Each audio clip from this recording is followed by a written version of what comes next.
Appreciate you guys being here.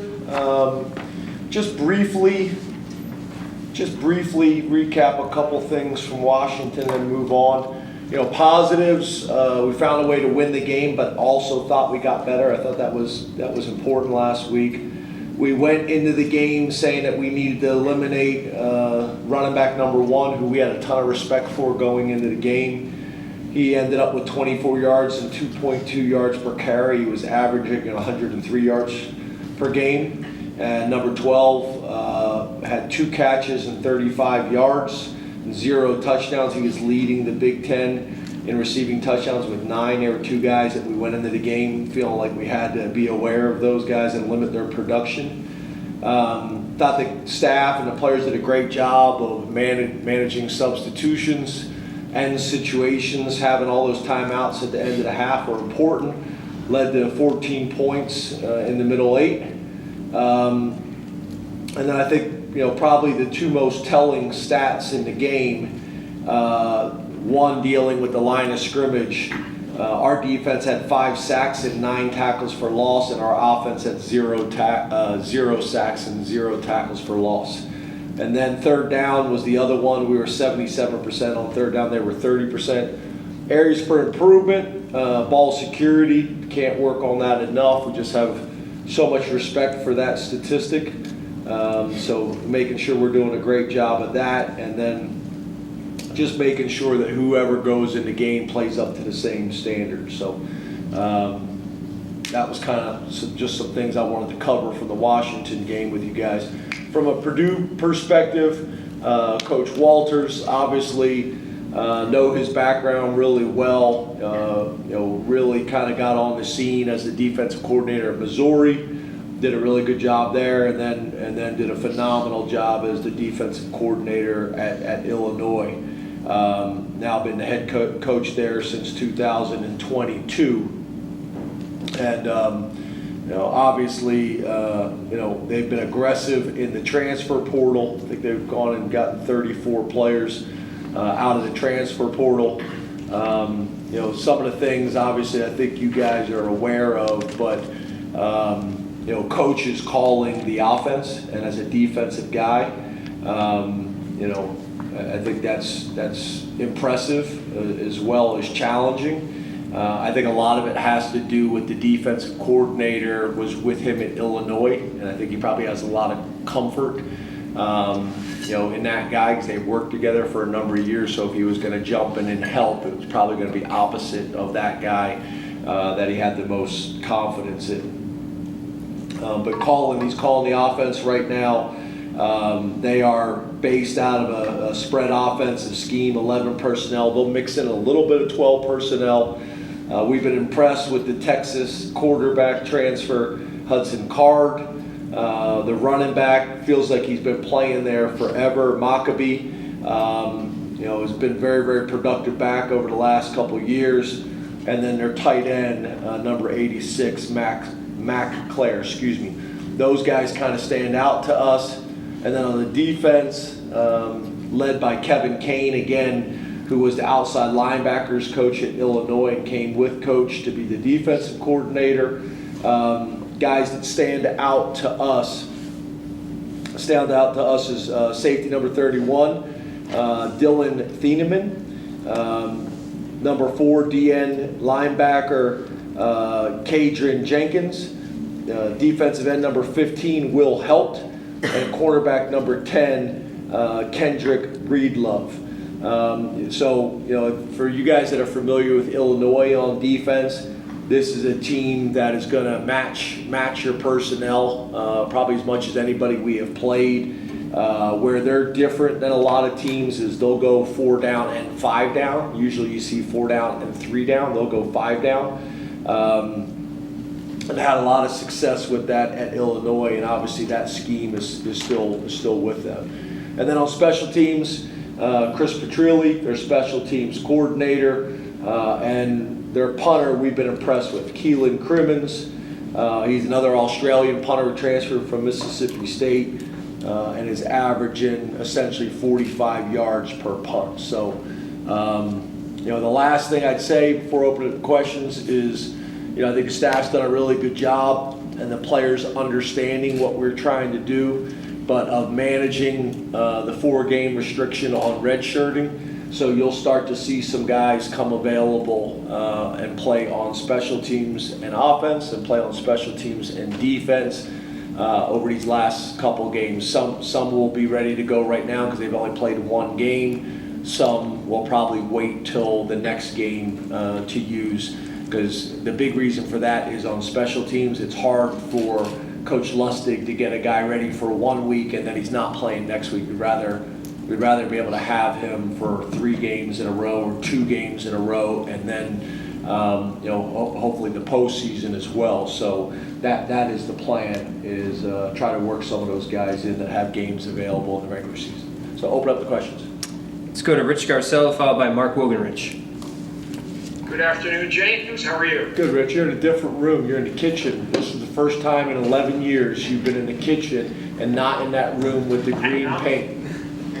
That's very observant. I've done this before from here. I'm showing off my wife's beautiful kitchen. I don't know, Rich. I'm going to have Paul go back and check the records. I don't ever remember you being in any other room than the green room with the green paint and the trim. Yeah, that's my cell. Yeah, that's where I usually work from. Yes, sir. So anyway, what have you seen? How have you seen Drew, the younger quarterbacks, develop and progress this year with Andy and Danny? Yeah, I think a really good example, Drew's a morning guy, right? So, he's in there watching film this morning at 6:30 a.m. Bo's in typically for a number of hours in the afternoon. I think Gronk has really turned it on here recently, and then hopefully Smolik will be available again, to us here very, very soon, and looks great.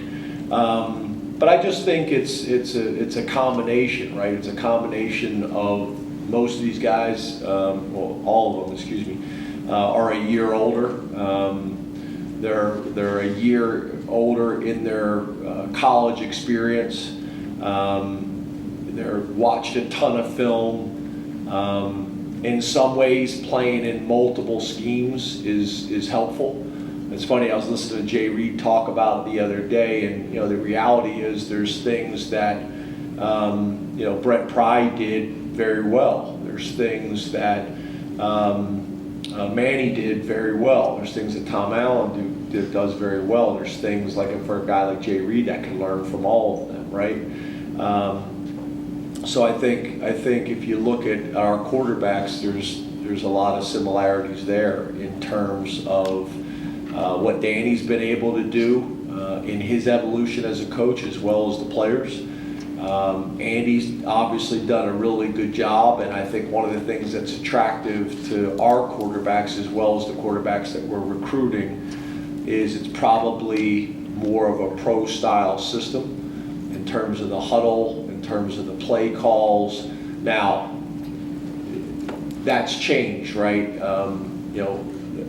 A lot of NFL teams are running spread schemes right now, so it's kind of more of a combination of all these different things, whether it's 2 backs or heavy sets or no backs or whatever it may be. But I think they're a year older. I think they're more comfortable and confident. I think they have a better understanding of how to watch film and how to prepare. I think when you're a young player, you kind of still watch the game as a fan and just kind of follow the ball. And I think, we talk weekly about just kind of their process evolving over time. And I think Danny and Andy have obviously helped with that. So I'm pleased with their maturation. I think Drew looks consistently comfortable and in control in the games. I think probably the biggest thing for him that I've noticed is his mobility. I think it's been a huge factor for him and for our offense, especially vertical scrambles up in the pocket, stepping up and climbing the pocket. has been big. And then I think obviously the development of the positions around him too have played a major role in that too. So I think Danny, Andy, the quarterbacks, the other positions have all played a part in it. But I've been very, very pleased with their development and the direction we're headed. Let's go to Mark Wogenrich, followed by Mike Gross. Hey James, how are you? Good. How are you, Mark? Good, thanks. The depth in your running back room has been tested this season. So how's that group holding up physically and mentally at this point? Yeah, I think good. I mean, if you just look across college football and even the NFL, you better have depth at that position, especially if you're committed to running the football like we are. There's going to be bumps and bruises that come from that. We had 2 young backs that I think you guys knew we were excited about. I think early on there was a lot of talk about Quentin, and deservedly so. But I also think kind of in the Lash building, there was also a lot of excitement about Corey, different style back than probably the other 3. But it was great to see him get in there. In the long run is probably what everybody is excited about, although he took hell for it in the team meeting, yesterday and with his teammates. The run that probably was most impressive to us is his first run, his first play as a college football player. The patience he showed, his ability and a little bit of a dirty read to get vertical. He's still got to put on some size and do a great job in the weight room, but he stuck it up in there and had a really, really efficient run. It's good. Those guys are being developed. I think we have talent at that position, and I think they're holding up well. And I think both Nick and Katron are really good complementary pieces to each other. And we're gonna need all of them, as this season continues. Let's go to Mike Gross, followed by Frank Bodani. Good afternoon, James. How are you? Good, Mike. How are you? Good, thanks. Appreciate you being in your typical room. Yeah, this is the Zoom backdrop. Yeah, it's a dining room. Appreciate it. Yeah. Wide receivers. It seemed like they not only were more productive in the Washington game, but also were targeted more. Maybe you won't agree with that, but if you do agree with that, how come against supposedly one of the best pass defenses in the country? Yeah, it's kind of what I've been talking about from the beginning of the year. We want to get as many guys touches as possible. How do you do that? You be better on third down. We were 7 of 7 on third down, manageable third down situations, and every time you're successful on third down, you got a chance for at least 3 more plays. So, when you're 7 of 7 on third down in the first half, that's going to lead to good offense, and that's going to lead to more touches and more opportunities for different guys. I think Washington had the number 2 pass defense in the country. We had a ton of respect for them coming into the game. But again, I think the answer is what I've been talking about all year long is when we can be better on third down, it's going to create more plays, it's going to create more opportunities to score, it's going to create more opportunities for touches, it's going to create more opportunities for explosive plays. Just, chuck it down the field. Let's go to Frank Bodani, followed by Johnny McGonigal. Hi, James. Good afternoon. How are you? Hey, Frank. Hi. Your running game just looked better. I don't, to the naked eye, Nick and Katron, almost looked faster. I don't know did you have any thoughts on the running game in particular, those 2 guys and their performance Saturday? Can you give us any type of insight into Nick's physical condition going forward, shorter term, longer term situation? Yeah, short term, and you guys will obviously have a better idea come practice. I know you guys will be out there practice, but short term. But yeah, in terms of that, I don't know. Those guys come ready to practice every single day, ready to work. I think you guys know, Nick's had some things lingering on and off kind of throughout the year, and has battled through them. Katron is a workhorse. And they complement each other really well. It was even on the kickoff return. It was a shame, that got called back, and I think it was a legitimate call. We clearly held a guy hands outside, and I'll be the first one to admit that was a great call. That was a good call. That was a fair call. But in terms of the run game, I just think, again, it's going to be a boring answer that you guys don't want to hear. Just like the targets, for the receivers, the more we can stay ahead of the sticks, which back to the stat I said before in terms of tackle for loss, we didn't have any in the game. When you're able to stay ahead of the sticks and stay on schedule, then it just creates more opportunities. And for us, we're going to be committed to the run and being balanced and continuing to try to be as explosive as we possibly can, but continue to feed those guys the ball. And I think our offensive line had a little bit of a chip on their shoulder, tight ends as well, coaching staff as well, and we're going to need that moving forward. But I think Nelly, Andrew Nelson, I think you guys know our sports scientist, has done a really good job of giving the team feedback and giving me feedback in terms of how to adjust practice and where we're at based on the game we just played. There's a lot of things that kind of go into it. Kind of off topic a little bit, but I feel for Washington a little bit, right? We play a 7 o'clock game, and they probably didn't get back to Washington until probably 7 in the morning, and then they got a Friday game. I don't really know if that's in the best interest of the Big Ten. Those types of things. But Nelly gives us great feedback on how to adjust our practices to make sure our guys are fresh and they're fast. And there's times where we got to push and work, and there's times that we got to cut back. Again, I think it goes back to the depth a little bit. When you got 2 young backs like Quentin and Corey, allows you to cut a little bit of reps from Nick and Katron from practice, because I think they can handle it. I'm not saying anything dramatic, but 2 reps a period less than they normally would take. It adds up over time. It also allows those young guys to gain some experience and then hopefully put us in a position to be as fresh as possible on Saturdays. And that's the challenge. It's always been a challenge in college football. It's more challenging than it's ever been, specifically in the Big Ten, with the travel that we have to handle as well. So it's challenging. That's why a lot of these changes that have been made over the last couple of years and that are coming, I think are even more challenging for the Big Ten. So we got to be very, very strategic, really important discussions between head coaches and ADs and the commissioner, that we put our conference in the best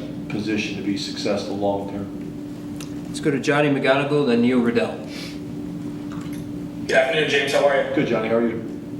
Good.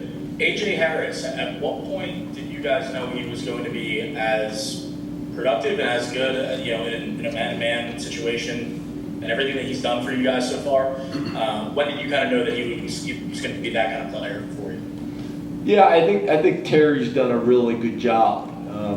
When you think about the history and tradition at Penn State, and we got as good a history and tradition as anywhere in the country, but probably the corner room, there was less examples of that over time. And I think Terry's really changed that dramatically. And that's no disrespect. I don't mean that in any way disrespectful, but Terry's just done a really good job taking a position. And you talk about draft picks, and you talk about all conference players and those types of things, and depth at a position, specifically in how the conference has changed, right? A lot more spread offenses, a lot more throwing the ball around.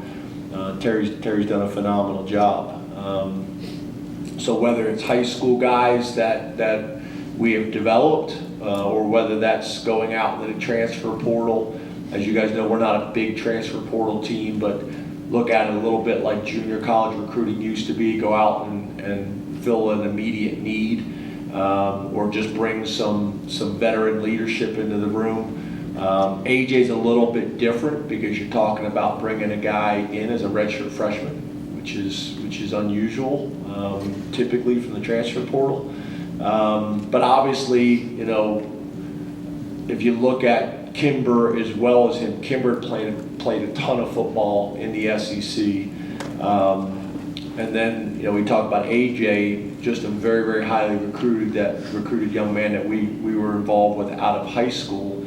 But once he showed up on campus, you know, really bought into everything that we were asking him to do, tested really well physically, and then, you know, just embraced the competition in that room. So it was probably pretty early on, because one of the first things we do is baseline testing, and kind of checked all the boxes from a measurement standpoint, and then, you know, was able to pick up the scheme. The thing to me that's exciting is I don't think he's scratched the surface. I think there's a ton left for him, and I think he's playing at a high level, but I think there's a ton left for improvement there. And I think Terry's the right guy to coach him. And you know, as good as he's been, I think he's got a chance to get a lot better. And I think, you know, that room does in general. I've been very, very pleased with how they're playing, but Terry deserves a ton of credit, and so obviously do the young men in that room. Last question from Zoom, Neil Riddell.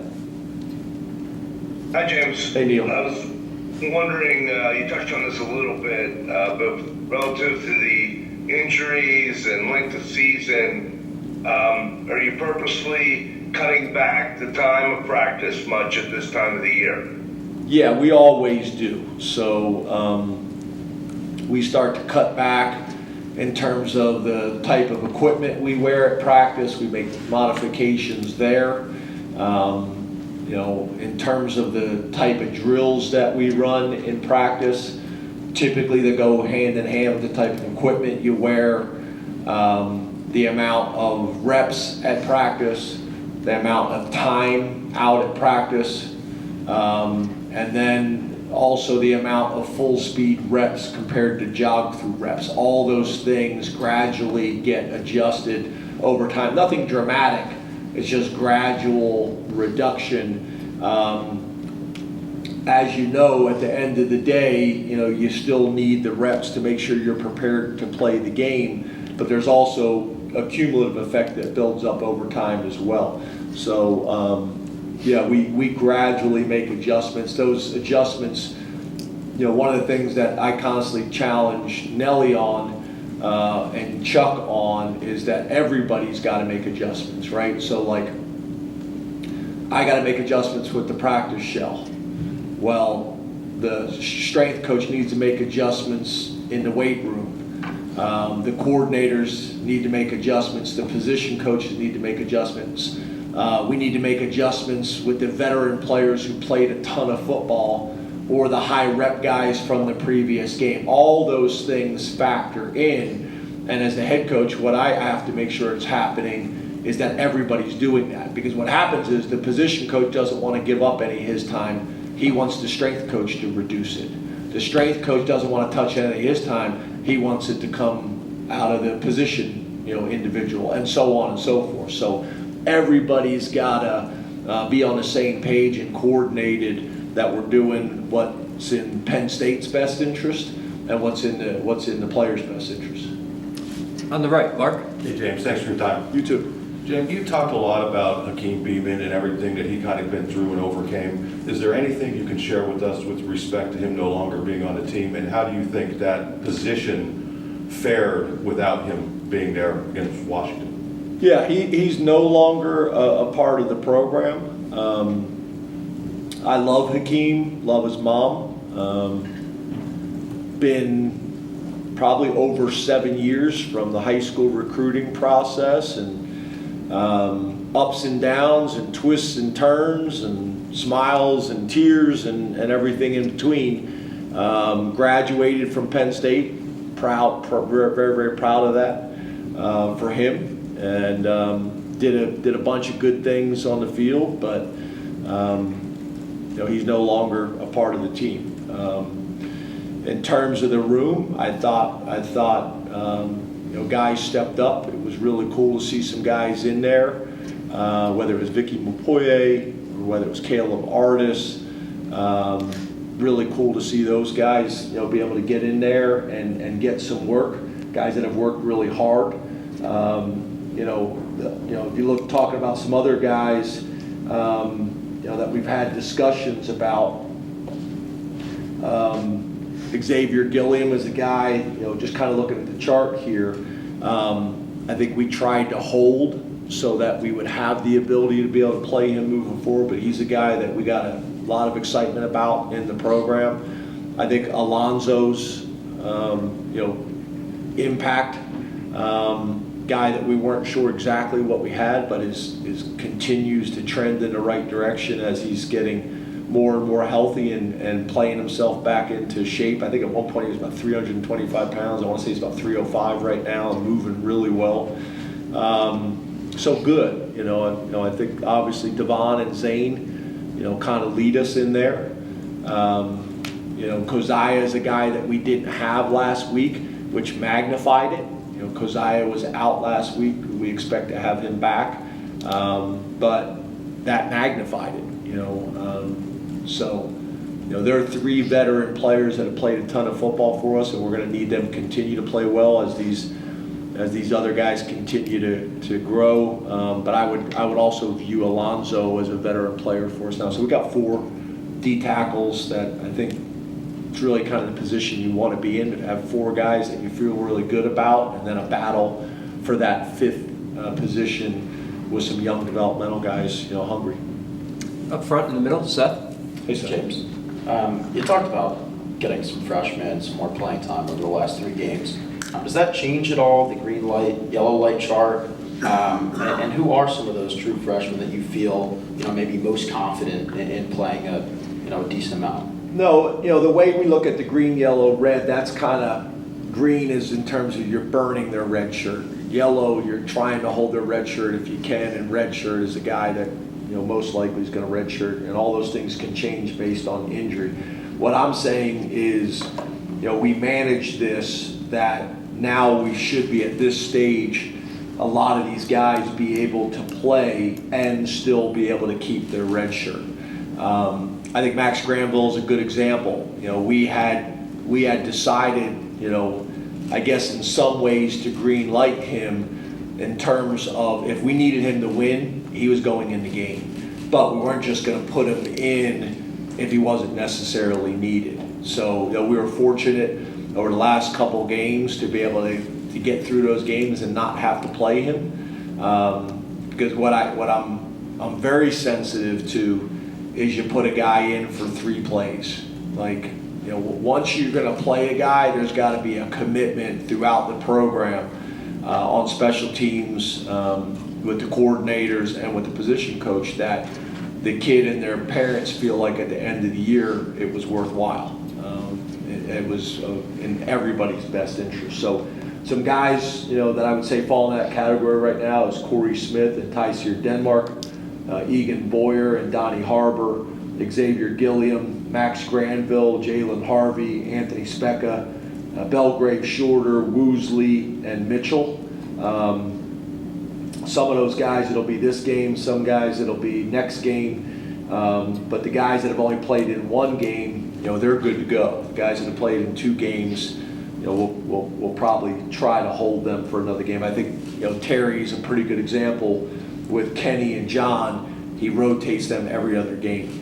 And last week, it was Kenny's time to be ready to go if the game presented an opportunity, so he was able to get in there. So he's played 2 games. John's only played 1. So this will be John's game. Now John can play the rest of the year, and then not this game, but then next game, Kenny will be in a similar situation. Over here on the right, Todd. Hey James, how are you? Good, how are you? Good. At the linebacker position, outside of late when you brought in a lot of your younger players and reserves, it seems like it's been very geared towards Kobe, towards Tony and then obviously Dom that he's gotten more. Is that an area, I know that the depth cultivation has been something we've discussed. We haven't really seen that take place in games. Is that something where with some of the younger guys like a Specca that you hope to maybe reach the end of the regular season in a better spot, feeling better about depth than maybe how you feel about it in this moment? Yeah, Speck is a guy, again, that we were trying to redshirt if we can. It may not play itself out like that. We'll see. Kobe's just playing really well. And obviously it's a little bit like the quarterback position. It's hard to take that guy off the field because he runs your defense. That's magnified a little bit because Tyler Elsdon's had some bumps and bruises, so that's factored into it. Tamir had some bumps and bruises earlier in the year, so he's missed some time. But we need Tamir to really start coming on right now. He shows some really good flashes. We got to get Tyler Elsdon healthy again. So all those things kind of factor into that. And Tamir, both at the will linebacker position as well as the Mike linebacker position. DeLuca's another guy, you know exactly what you're going to get with him. We're creating some depth because he can play both outside linebacker positions. So what we didn't want to do is he comes off the field every time we're not in base. So being able to create the flexibility that he can go to the other side, that helps with that. I think Dakari's done a really nice job. I think he's started some games for us and done some good things as well, but we don't have great depth there. We're developing it, but we've had some bumps and bruises along the way as well. But I think once we get to the point where Speck is available, that will help. But a lot of it just has to do with Kobe playing very, very well right now, and some of the other guys having some bumps and bruises at a position that that happens.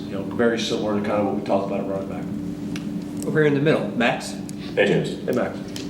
You mentioned it Saturday night that you had thanked the administration for making sure the whiteout was a night game. I know we spent a lot of time this summer talking about the factors that go into it. I know some of it's out of your control, but the past 3 years the games have been pretty lopsided. I guess when you look back, how comfortable are you with that selection process and how it's ended up recently?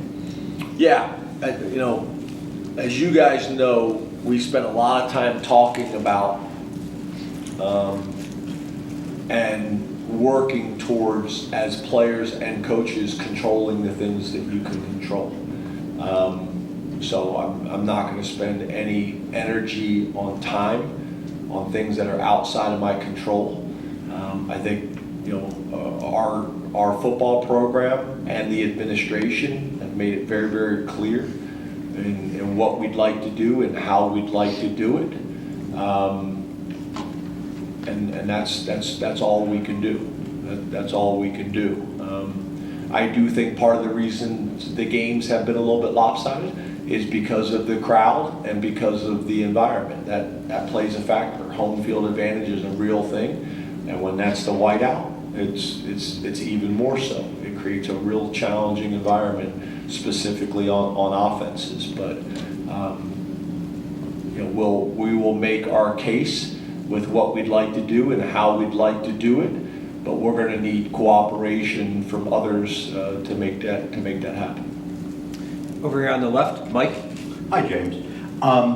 With the training table in and the stadium, and now with the dorms coming in across the street on University Drive, and you've worked really hard to make a lot of these things happen. Are the big pieces in place, the big picture things that have taken 11 years to happen? Are there any big pieces that you are still looking forward to in the years ahead?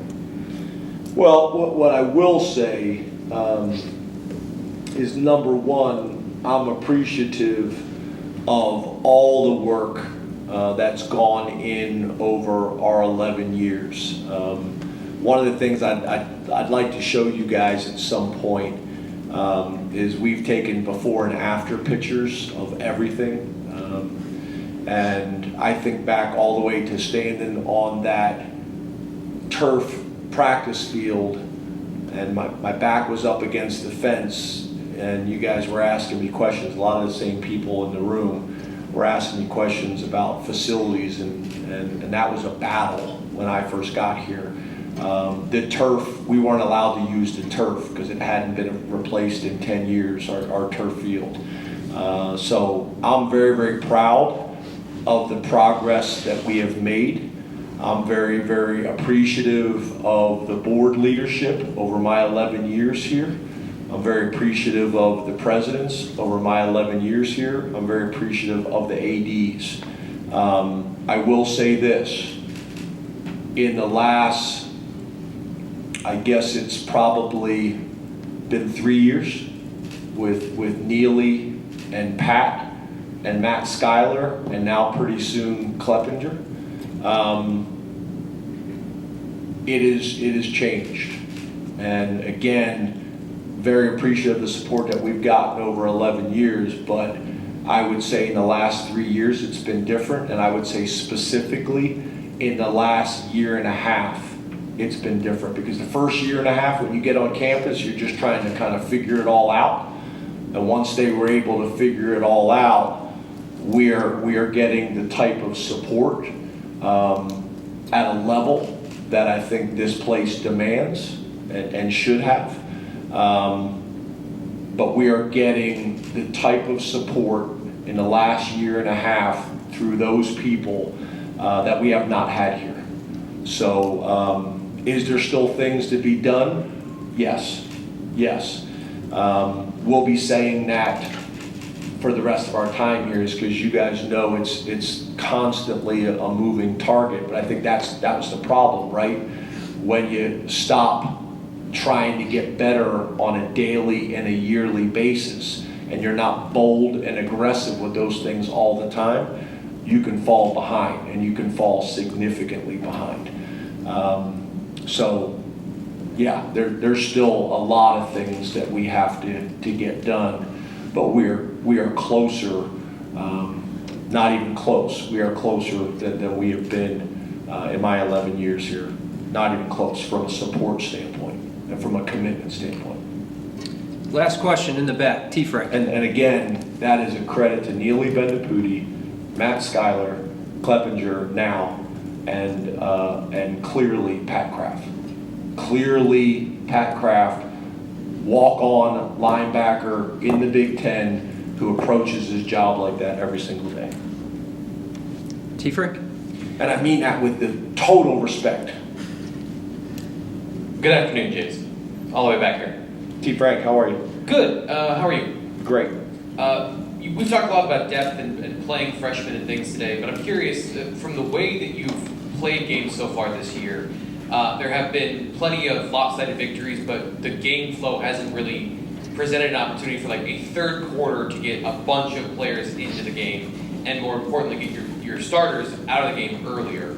So I guess from that perspective of the number of reps on offense and defense, how do you feel your team is positioned heading into the final 3 weeks of the season and then beyond? I think good, but like that's kind of like where all this has become challenging, right? The Big Ten is not the Big Ten that we always remember. Like the SEC is no longer the SEC that we all remember. When you bring these teams in and you increase the competition week in and week out, this is not your grandfather's Big Ten. This is not your father's Big Ten. And same with the SEC. So you're not going to have these lopsided games that you've had in the past. It's going to be more like the NFL, where a lot of these games are one possession games. The interesting thing is now that becomes magnified because we've just increased the competition, we've just increased the talent, but then we're going to reduce the roster sizes. So this has become more challenging than it's ever been. Reduce the roster size, transfer portal, NIL, travel in the Big Ten. This is a very different challenge than it's ever been, and that's where this type of commitment and this type of support is important. I'll give you a perfect example, which you guys know.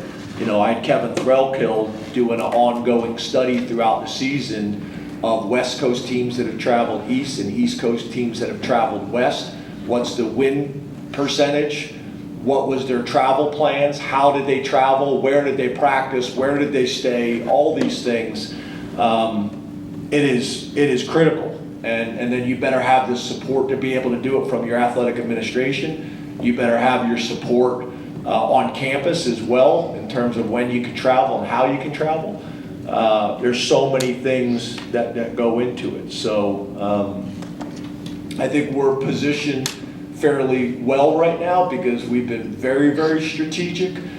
I know you guys get probably sick and bored of talking about red, yellow, and green, but again, I think those conversations are more important than what they ever have been. I think the 4-game decision was one of the better decisions the NCAA's made in the last 10 years.